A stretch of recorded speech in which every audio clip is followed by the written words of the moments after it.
ये है 10th class social. Chapter क्या है? Sectors of Indian economy. Sectors of Indian economy.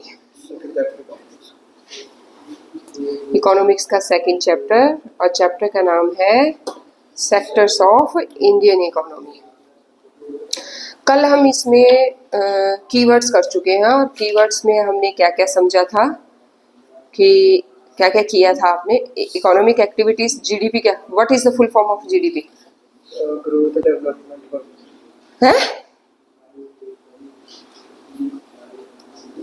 है ग्रॉस डोमेस्टिक प्रोडक्ट्स।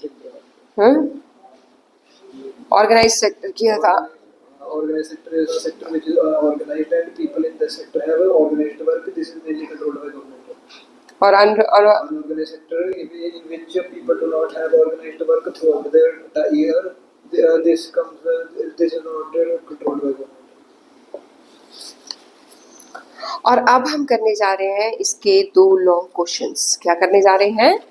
दो लॉन्ग क्वेश्चन। किसके? सेक्टर्स ऑफ इंडियन इकोनॉमी के। और कौन कौन से सेक्टर हैं इंडिया की इकोनॉमी में? Primary, secondary, tertiary. ठीक है।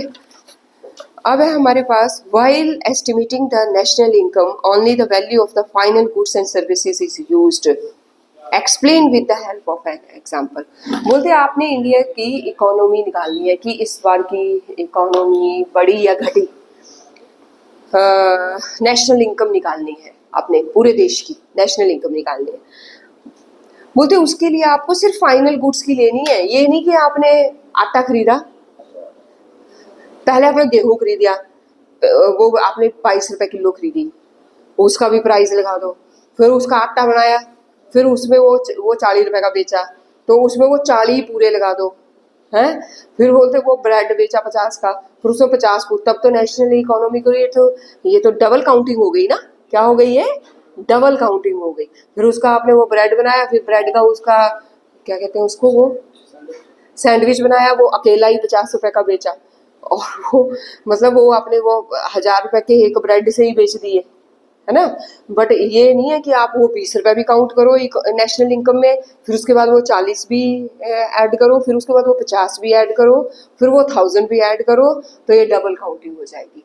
तो इस तरह से नहीं होता। नेशनल इनकम में फाइनल गुड की वैल्यू लगती है, और ये हम एग्जाम्पल दे के सिद्ध करने की कोशिश करेंगे। Is it okay? Let us start.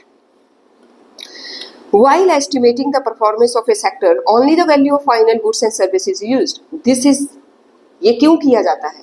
To avoid double counting. To avoid बेटा इंग्लिश कर लो थोड़ी देर। To avoid double counting. Is it okay? तो डबल काउंटिंग को अवॉइड करने के लिए हम क्या करते हैं? फाइनल गुड्स की ही लगाते हैं। Second, the country of the value, the counting of the value of a product more than once is called double counting. पहला इन्होंने बोला क्यों करते हैं हम ऐसा कि फाइनल वैल्यू लगा, बोलते इसलिए कि डबल काउंटिंग ना हो जाए। ठीक है, to avoid the double counting. और डबल काउंटिंग क्या होती है कि अगर हम एक ही प्रोडक्ट की वैल्यू 2 बार लगा दे तो उसको डबल काउंटिंग। तो ये अलग से 2 क्वेश्चन बन गए, है ना। ये क्वेश्चन अलग से भी बन जाते हैं एक नंबर के। दिस लीड्स टू द, इससे क्या होगा, जितनी देश की नेशनल इनकम होगी उससे कहीं ज्यादा हम उसकी वैल्यू लगा देंगे गुड्स और सर्विसेज की। समझ आ गया? तो अगर आपको ये बात ऐसे समझ नहीं आ रही है बोलते, तो हम एग्जाम्पल दे के समझाने की कोशिश करते हैं कि डबल काउंटिंग कैसे हो जाती है।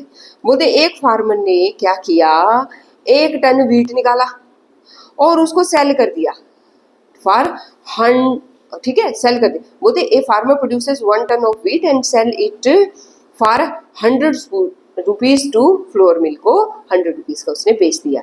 As far as farmer is concern the sale of the wheat is final. अब फार्मर के लिए तो कुछ नहीं बचा, अब उसकी वो क्या थी, वो लास्ट कि भाई हाँ यही है, मेरे को पैसा मिल गया, ये 100 रुपए से ऊपर इसकी वैल्यू नहीं है।